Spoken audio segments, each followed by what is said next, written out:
Welcome back to Weird Shit We Did for Science.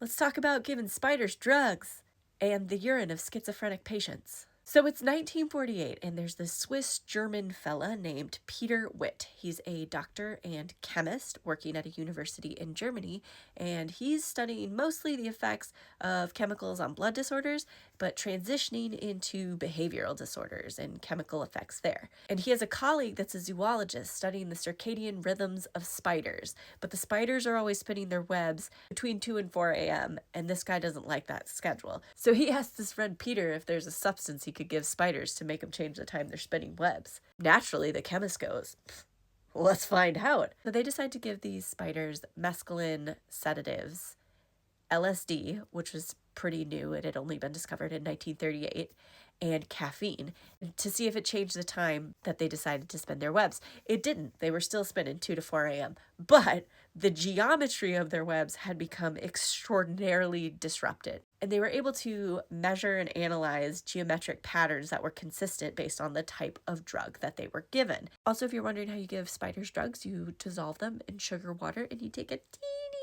tiny syringe and you just boop, a drop in their mouth. They weren't injecting them. They were occasionally rubbing it on their butts too.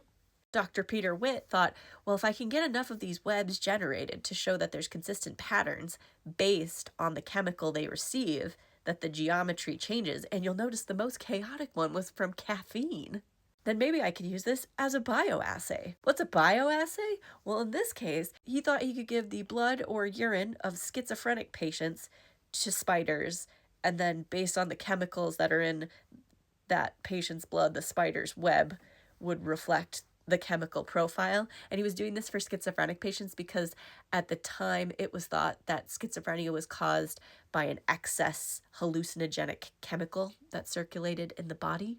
We didn't know much about genetics or brain imaging at this point. That testing did not pan out in the long run as a frequently used thing. It did lay a lot of interesting groundwork for like biochemical neural feedback research. So NASA thought it was so interesting that they repeated these studies in the 90s as like a scientific outreach. Like, look, science is fun. We give spiders drugs. Cool, right?